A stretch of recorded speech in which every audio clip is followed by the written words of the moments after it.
அண்ணா சுவாமி அழைக்கின்றாரே, நம்ம அண்ணா சுவாமி அழைக்கின்றாரே. மயம் ஆன்மீக சகோதர சகோதரிக்கெல்லாம் என்னுடைய அன்பான பணிவான வணக்கத்தை தெரிவித்துக் கொள்கின்றேன். மாயன் மயம் உங்கள் நலன் பொருட்டே இறையர்களாலும் குருவர்களாலும் ஒவ்வொரு தமிழ் மாத பலன்களை எல்லாம் சோழி பிரசன்னம் மூலம் சொல்லி வருகிறேன். அந்த வகையில் மாயன் மயம் இதை நீங்கள் தொடர்ந்து சப்ஸ்கிரைப் பண்ணி ஆதரவு தருவீங்கிற நம்பிக்கை எனக்கு உண்டு. அந்த வகையில் பார்க்கும் பொழுது ஒரு அருமையான சந்தர்ப்பங்கள் காலம், இந்த காலம் செய்வது போல என்ற ஒரு வார்த்தை உண்டு. காலம் செய்வது போல என்ற ஒரு வார்த்தையை நான் ஏன் சொல்றேன்னா, இதுதான் நம் வாழ்வுக்கு இன்பத்தையும் துன்பத்தையும் நமக்கு தருகின்ற ஒரு இடமாக இருக்கின்றது. அந்த வகையில் பார்க்கும் பொழுது ஒவ்வொரு மாதமுமே சிறப்பாக இருந்தாலும் கூட இந்த ஆணி மாதம் சோழி பிரசன்னத்தில் ஒரு சிறப்பான மாதமாகத்தான் நான் கருதுகின்றேன். அந்த வகையில் பார்க்கும்போது துலாம் ராசியை பொறுத்த வரைக்கும் சித்திரை 3 நாளும் சுவாதி விசாகம் 1, 2, 3 எவ்வாறு இருக்கும் என்பதை இப்போ நம்ம சோழி பிரசனம் பார்க்க போகிறோம். மாயன் மயன் இதனை தொடர்ந்து சப்ஸ்கிரைப் பண்ணி ஆதரவு தருவீங்கிற ஒரு நம்பிக்கை எனக்கு எப்பவுமே உண்டு. அந்த வகையில் ஆணி மாதம், இந்த ஆணி மாதம் எவ்வாறு இருக்கும் என்பதை பார்க்க போகிறோம். தனிப்பட்ட முறையில் ஒவ்வொரு மாதத்தை எவ்வாறு கணிப்பது என்றாலே அந்த குரு சனி ராகு கேதுவை மட்டும் இல்லை, மற்ற கிரகங்களுடைய இருப்பையும் பார்க்கணும். அந்த வகையில் பார்க்கும்போது மீனத்திலிருந்து மேஷத்திற்கு கலத்திரகாரகன் சுக்கிரனும், சிம்மத்திலிருந்து கன்னிக்கு செவ்வாயும், ரிஷபத்தில் இருந்து மிதுனத்துக்கு குருவும் சூரியனும் பேச்சியாகிய ஒரு காலகட்ட நேரத்தில் தான் இப்போ இந்த ஆணி மாதம் பிறக்கிறது. இப்படிப்பட்ட ஒரு சூழ்நிலையில துலாம் ராசிக்கு எவ்வாறு இருக்கும் என்பதை இப்போ நம்ம பார்க்க போறோம். அதே நேரத்தில் சனி பகவானை பொறுத்த வரைக்கும் துலாம் ராசிக்கு ரோக சனின்னு சொல்லுவாங்க. அதுவும் 5ஆம் இடம். 5ஆம் இடத்துல ரோக சனி ஏற்கனவே பஞ்சம சனியாக இருந்து இப்ப ரோக சனியாக மாறி இருக்கிறது. எவ்வாறு இருக்கும் என்பதை இப்ப நம்ம பார்க்கலாம்.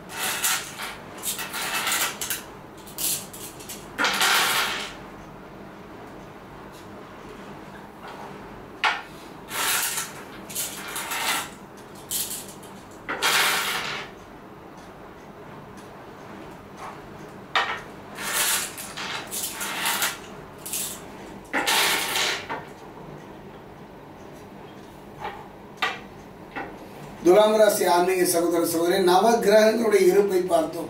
நவ கிரகங்களுடைய பயிற்சியும் நம் வாழ்வை சுற்றி சுழண்டுதான் அடிக்கின்றன. இருந்தாலும் கூட ஒரு நல்ல சந்தர்ப்பம் தாங்க. என்னுடைய அனுபவத்தில் துலாம் ராசியை பொறுத்த வரைக்கும் அதாவது குரு பகவான் இவன் ஒருவன் இருந்தாலே போதுங்க. அந்த வகையில 2 கிரகங்கள் என்னை பொறுத்தவரைக்கும் 2 கிரகங்கள். ஏன் சனி பகவானை நான் எடுத்துக்கலன்னு பார்த்தீங்கன்னா, துலாம் ராசியை பொறுத்த வரைக்கும் கடந்த காலத்தில் பஞ்சம சனியாக இருந்து இப்போ ரோக சனியாக மாறினாலும் கொலையே படாதீங்க. அவர் மாறுகின்ற இடம் 5ஆம் இடம். அந்த 5ஆம் இடம் பூர்வ புண்ணிய ஸ்தானம். நான் இதை சொல்வதை மட்டும் கொஞ்சம் கவனமா நிதானமா கேட்டாலே போதும். துலாம் சார் எந்த பிரச்சனைகள் அடுக்கடுக்காக நம்மை துரத்தினாலும் கூட, எத்தனையோ இழப்புகளை சந்தித்தாலும் கூட அத்தனையும் வீடு கட்டக்கூடிய ஒரு அருமையான சந்தர்ப்பம். அதே நேரத்தில் நீங்க ரோகசனியை பற்றியோ பஞ்சம சனியை பற்றியெல்லாம் கவலைப்படாதீங்க. காரணம், ஒரு மனிதனுடைய வாழ்க்கை இந்த 3 பலமே அவனை இயக்குகின்றது. தெய்வ பலமும் தெய்வ பலமும் மனோபலமும் தான். மனோபலம் குறையும் பொழுது, தேக பலமும் மனோபலமும் குறையும் பொழுது அவனை காற்று அர்ஜுனன் கலங்கி போய்விடுகின்றார். தேக பலமும் குறைந்து விட்டது, மனோபலமும் குறைந்து விட்டது. அப்ப கண்ணன் என்ற ஒரு தெய்வ பலம் துணை இருப்பது போலதான் துலாம் ராசிக்கு இந்த ஆணி மாதம் தெய்வ பலம் ஒன்றே நகர்த்தி செல்ல போகின்றது. கடந்த காலத்துடைய இழப்புகளாக இருக்கலாம், ஏமாற்றங்களாக இருக்கலாம். அந்த இழப்புகளை ஈடுகட்டுகின்ற வகையில் ஒரு நல்ல மாற்றத்தை தரக்கூடிய ஒரு மாதம் தான் இந்த ஆணி மாதம். காரணம், குரு பகவானை பொறுத்த வரைக்கும் துலாம் ராசிக்கு பாக்கிய குருவாக இருக்கின்ற ஒரு குருவுக்கு 2 குருங்க. தேவகுருவும் அசுரகுருவும் துணை இருப்பதோடு செவ்வாயும் பக்கபலமாக இருப்பதனால இந்த மாதம் முழுவதுமே ஒரு நல்ல ஒரு மாற்றத்தை தரக்கூடிய, ஒரு நல்ல முன்னேற்றத்தை பெறக்கூடிய அருமையான சந்தர்ப்பம். இதுவரை உங்க வாழ்க்கை ஒரு மதிமேல் புனையாக இடமா வளமா என்ற ஒரு குழப்பமான சூழ்நிலை, ஒரு நல்ல முடிவு எடுக்க முடியாமல் தயங்கி நிறைய இழப்புகளை சந்தித்து வந்தார். உங்க வாழ்க்கையில தெளிவான திடமான மனோதைரியத்தோடு ஒரு முடிவு எடுக்கக்கூடிய ஒரு மாதமாகத்தான் இந்த மாதம் அமைகிறது. இதைத்தான் நான் சொல்ல போகிறேன். அந்த திடமான ஒரு முடிவு எடுக்கக்கூடிய, இதுவரை உங்க வாழ்க்கையில எதுவுமே ஒரு நேர்மறையே இல்லை, எல்லாம் ஒரு எதிர்மறை கருத்துக்கள் தான். நடக்குமா நடக்காதா, இப்படி ஆயிடுமோ அப்படி ஆயிடுமோ என்று வாழ்வில் ஒரு குழப்பமான சூழ்நிலை. திருமணமா இருக்கலாம், தொழிலா இருக்கலாம்.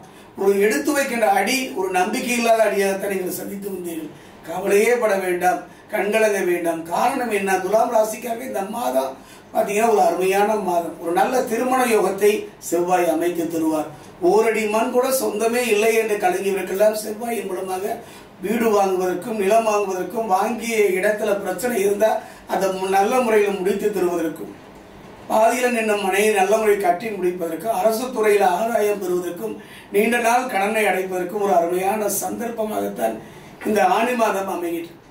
காரணம் என்னன்னா அந்த 5ஆம் இடங்க, அந்த 5ஆம் இடத்தில் வருகின்ற சனி பகவான். சனி பகவான் என்னுடைய அனுபவத்தில் இவன் கொடுப்பதை யார் தடுப்பார், இவன் தடுத்து விட்டால் யார் கொடுப்பார் என்பதை போல சனி பகவான் 5ஆம் இடமாக இருக்கின்றார். அற்புதங்க.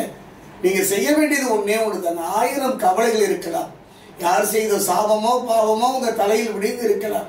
நீங்கள் சரணடைய வேண்டியது பரம்பொருளை ஒன்றுதான். இந்த மாதம் முழுவதுமே நீங்க செய்ய வேண்டியது ஒண்ணுதான். சனி பகவானுடைய பாதத்தை பிடிச்சிங்க. காரணம் என்னன்னா நவ கிரகங்களை இவன் ஒருவன் தான். ஆனா அந்த இறைவனால் அங்கீகரிக்கப்பட்டவர்கள் தானே சனி பகவான்.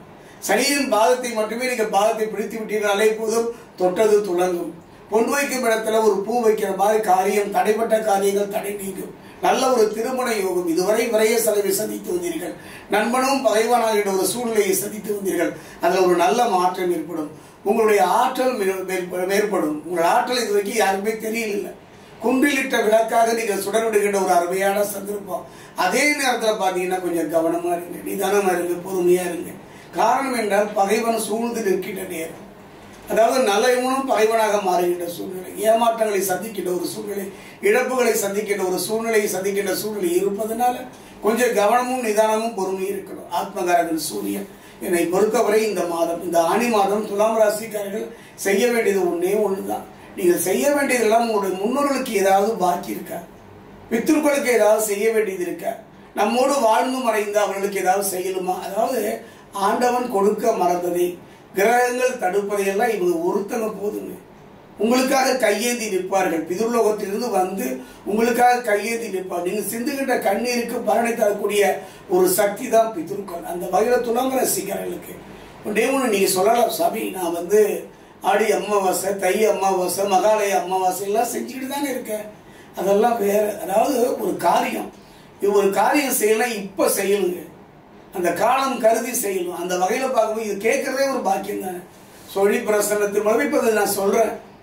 12 ராசிக்கு நான் சொல்ல வேண்டியதானே. ஏன் நான் துலாம் ராசிக்கு குறிப்பா ஒரு 2-3 ராசிக்கு சொல்றேன் அப்படின்னா, நீங்கள் பிதுர்களுக்கு நம்மோடு வாழ்ந்து மறைந்த பெற்றோரா இருக்கலாம், சகோதர சகோதரிகளா இருக்கலாம், ஏன் குருவாக கூட இருக்கலாம், செய்துதான் பாருங்களேன். ஆலய தரிசனம் பண்ணிவிட்டோம், நதியில் நீராடி விட்டோம், எத்தனையோ பரிகாரங்களை செய்து விட்டோம், பலனில்லையே என்று கலைஞர்களுக்கு ஒரு அருமையான சந்தர்ப்பம்.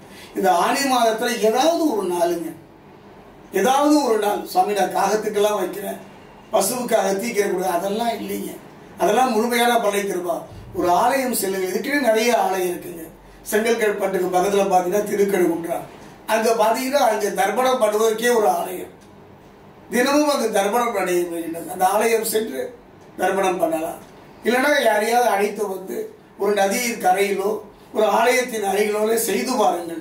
அந்த வகையில பார்க்கும்போது ஒரு நல்ல மாற்றம். மன கவலைங்க. துலாம் ராசியை பொறுத்தவரைக்கும் கவலை நிறைந்த காலமாகத்தான் கிடைத்து விட்டீர்கள். எத்தனையோ ஏமாற்றங்களையும் வேதனையும் சந்தித்து விட்டீர்கள். கவலையே பட வேண்டியது ஒன்னே ஒன்று செய்து பாருங்கள். அவ்வாறு செய்வீர்கள். ஆனால் இழந்ததை திரும்ப பெறுவதோடு நல்ல ஒரு மாற்றம், ஒரு நல்ல முன்னேற்றம். இதை ஏன் நான் சொல்றேன்னா, சனி பகவான் இருக்கின்ற இடம் 5ஆம் இடம். அந்த 5ஆம் இடம் பூர்வ புண்ணியஸ்தானம். இந்த பூர்வ புண்ணியம் எப்படி கிடைக்கும்? ஆண்டவனை பொறுத்த வரைக்கும் கர்மாவா அப்படின்னு சொல்லி விலைக்கு போயிடுவோம். ஆனா நம்முடைய பெற்றோர்கள், முன்னோர்கள், நம்முடைய வாழ்ந்தவர்கள் எல்லாம் நம்மோடு வாழ்ந்து மறைந்தவர்கள் நமக்காக போராடுவார்கள். துலாம் ராசிக்காரர்கள் நல்ல தொழில் அமையுமா, நல்ல வாழ்க்கை அமையலுமா, நல்ல திருமண யோகம் அமையலுமா, நல்ல திருமண யோகம் அமைந்தும் அதில் நிம்மதி இல்லாத ஒரு வாழ்வா, நல்ல தொழில் அமைந்தும் அது பிரச்சனைக்குரியதாக இருக்கிறதா, பிள்ளைகள் பிறந்தரும் பிரச்சனையை கொண்டு வருகின்றார்கள், கவலையே பட வேண்டாம்.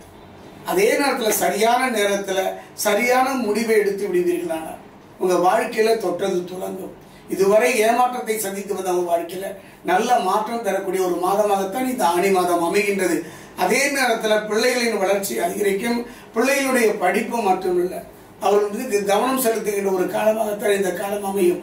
அதே நேரம் வாங்கிய கடனை அடைப்பதற்கு வழிபிறக்கும். நீண்ட தூர பயணங்களில் வெற்றி கிடைக்கும். குறிப்பா செவ்வாய் இந்த மாதம் முழுவதுமே உங்களுக்கு செவ்வாயும் சனியுமே துணை செய்கின்றார்கள். புரிந்து கொள்கின்ற ஒரு காரகத்தன்மையுடைய செவ்வாய் இதுவரைக்கும் நீங்கள் புரிந்து கொள்ளாத உங்க வாழ்க்கையில் துறையில புரிந்து கொண்டு வெற்றியை நோக்கி நடக்கின்ற ஒரு அருமையான சந்தர்ப்பம். அரசு துறையில உங்களுடைய முயற்சி பலன் தரக்கூடிய அரசு துறையில வேலைக்கு முயற்சி பண்ணலாம், அரசு துறையை ஆதாயம் பெறுவதற்கான ஒரு முயற்சி செய்யலாம், உயர்ந்த பதவியை நோக்கி நகரலாம், ஒரே தொழில ஒரே இடத்துல நீண்ட நாள் கிடைக்கலாம், இடம் மாறுவதற்கும் நல்ல முன்னேற்றம் பெறுவதற்கும் பதவி உயர்வோடு கூடிய இடமாற்றம் பெறுவதற்கும் ஒரு அருமையான சந்தர்ப்பம். அதே நேரத்தில் சகோதர சகோதரிகள் மத்தியில் இருந்து வந்த கருத்து வேறுபாடுகள் எல்லாம் படிப்படியாக குறைவதற்கான ஒரு சந்தர்ப்பம். நில பிரச்சனை, வீடு பிரச்சனை, அதையெல்லாம் படிப்படியாக மாறுவதற்கான ஒரு நல்ல மாதமாகத்தான் துலாம் ராசிக்கு இந்த ஆணி மாதம் அமைகின்றது. திரும்பவும் சொல்கின்றேன், துலாம் ராசியை பொறுத்த வரைக்கும் 5ஆம் இடத்தில் சனி இருப்பதனால அதுதாங்க ஒவ்வொரு மாதம். அந்த வகையில பார்க்கும்பொழுது திருத்தணி அருகே இருக்கக்கூடிய பாதசனீஸ்வரர் ஆலயம், இந்த ஆலயத்தில் கொடுக்கக்கூடிய நல்லெண்ணெயை கொண்டு உங்க கைனாலே அவருக்கு அபிஷேகம் செய்து பாருங்கள். முடிந்தவரை என்னுடைய அனுபவத்துல நம்பிக்கை இருக்கோ இல்லையோ, சரணம் அகம் பிரபத்தையே என்று சொல்வதை போல நீங்கள் இந்த மாதம் ஆணி மாதம் முழுவதுமே கொஞ்சம் ஆறப்படுது. அவசர முடிவு எதுவும் எடுக்க வேண்டாம். தொழில் ரீதியா மன ரீதியா கொஞ்சம் நிதானம். உங்க வாழ்க்கையில் நீண்ட தூரம் பயணம் செய்யும் போது ஓய்வெடுப்பது போல அந்த வகையில பார்க்கும்போது இந்த ஆணி மாதம் ஒரு நிதானம், பொறுமை, தான் உண்டு தன் வேலை உண்டு என்று இருப்பது இந்த காலகட்டத்தில் சிரிப்பு. எதிர்பாராத நன்மைகள் கிடைப்பதற்கும் ஒரு நல்ல சந்தர்ப்ப சூழ்நிலை அமையும். என்னை பொறுத்தவரை துலாம் ராசியை பொறுத்த வரைக்கும் ஒரு நல்ல மாற்றம், ஒரு நல்ல முன்னேற்றத்தை பெறக்கூடிய எதிர்காலம், அதாவது கடந்த கால பயம் இல்லாமல் நிம்மதி தருகின்ற ஒரு மாதமாகத்தான் அமைகின்றது.